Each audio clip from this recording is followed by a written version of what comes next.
All right, so in this video, we are going to be talking about observations. That's Strand 1. By the end of this, you should be able to complete and incorporate observations to strengthen every aspect of an early childhood program.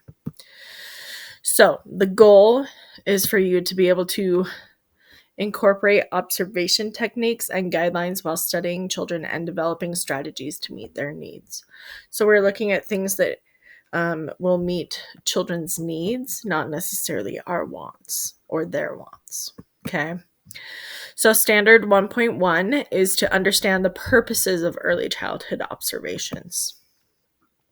So your essential question, this is at the bottom of your 1.1 notes. So at the very end, this is the essential question.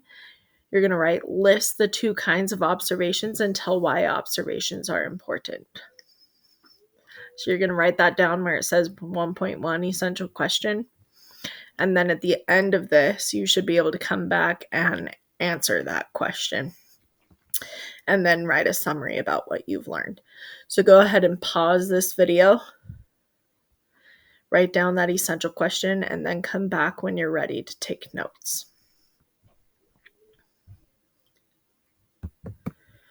All right, so I want you to take a second and think about what do you think is happening with this little girl?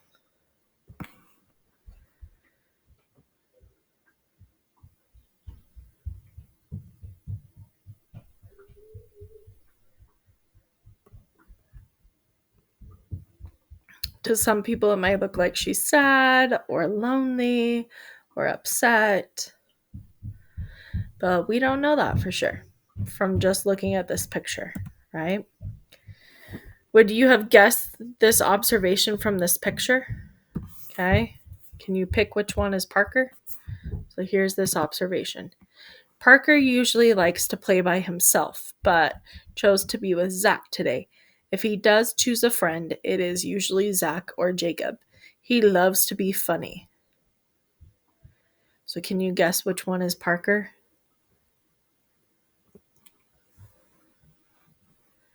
We're guessing that this one is Parker because he loves to be funny. Okay. So why do we observe? An observation is watching children with the clear goal of studying or understanding how they are feeling, learning, and thinking.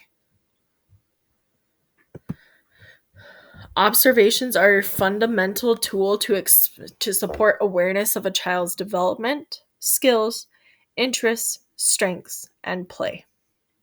Observations are used to understand the child and their experience in the classroom, to better respond and interact with them. They are used to identify how best to challenge and support the children, to scaffold learning. They're used to develop realistic curriculum and goals, to document progress, and to show growth patterns and behavior patterns. So we're going to watch this video that talks about the role of observation in an early childhood service. Here we go.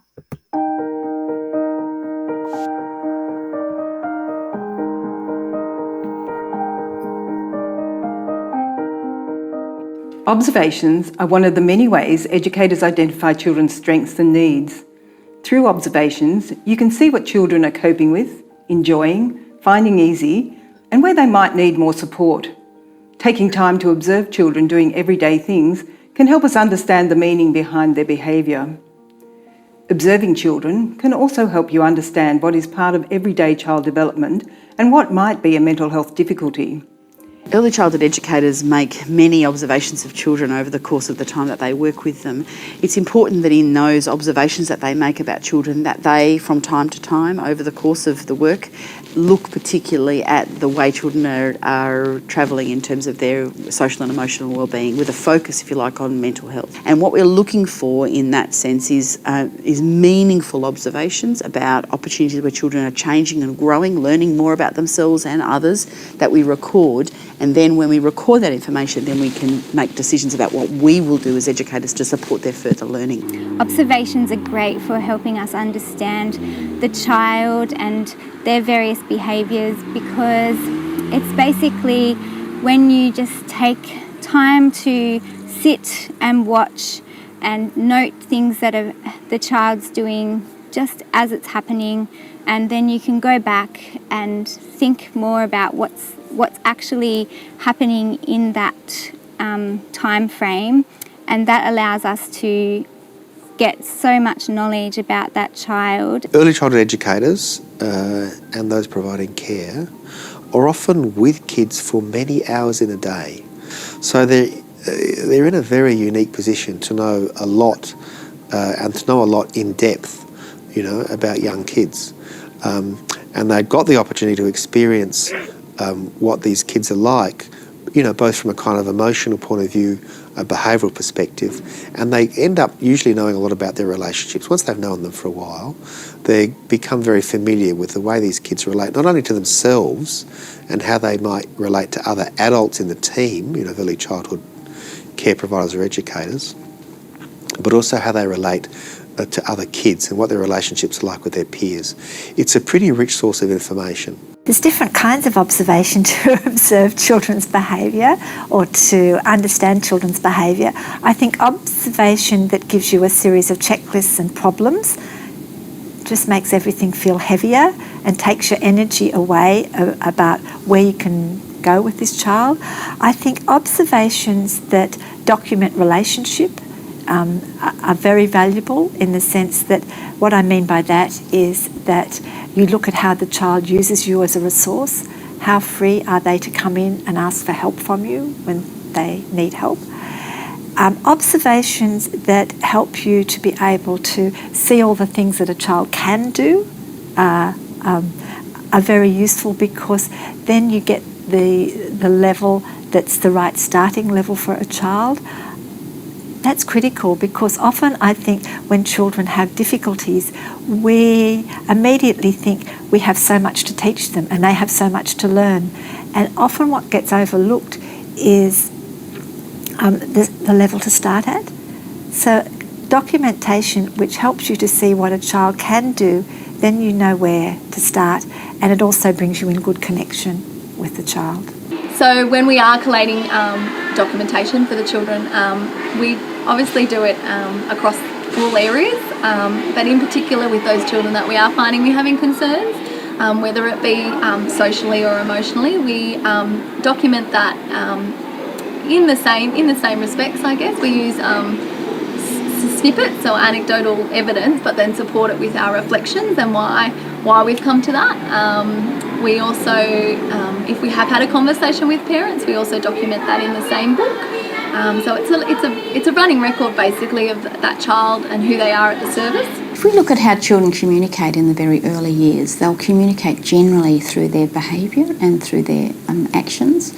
So they, for example, the one thing that is going to be obvious if something's not going right for a child is you'll see a change. And that's when you have to be thinking, okay, what's going on? What's behind the change? It's too easy to look at a behaviour and say the behaviour's wrong. For example, if a child starts acting out in an aggressive way, then you can blame the child for being naughty. But you have to look at what's driving that change in behaviour. And if it's unusual for that child to behave in that way, then there's definitely something that's driving that change in behaviour. And that's when you have to look at what else is going on in the child's life, what could be causing these sorts of things. When you think about relationships, you think about children having relationship needs.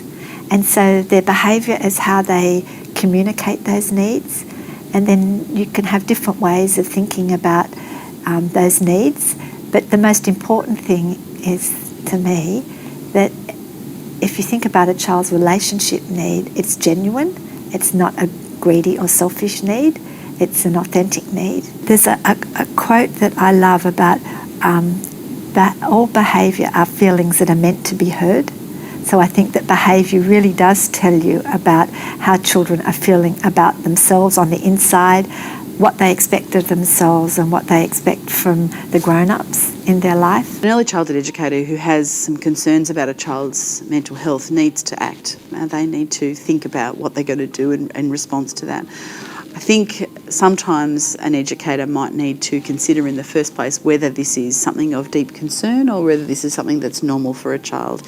In the first instance, for educators, they need to collect more data. So the more they, collect more information, do some more observation of the way that children are experiencing the program to alert them to when those things might be occurring, how they're occurring, whether they're occurring at particular points in the program, to get more information that helps us build a bit of a picture about what we mean. Because with that information, then we're able to either talk to our colleagues about particular strategies. We might talk to a more experienced educator who has some ideas about this. We might speak to a family in relation to what we've noticed about this and to raise those concerns in sensitive ways.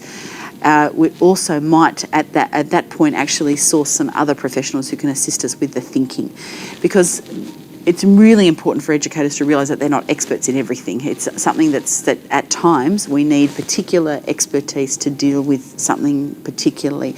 And we also know that the earlier we get onto some of those things, particularly say, for example, an anxiety, deep anxiety that children are experiencing, the sooner we can address some of those things and give the children strategies early on, we won't actually find that being a lasting issue for the rest of their lives.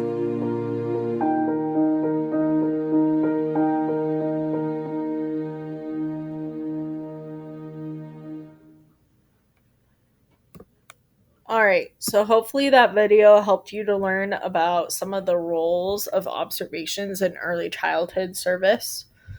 I'm going to stop this video here and then I'll pick it up in the next one.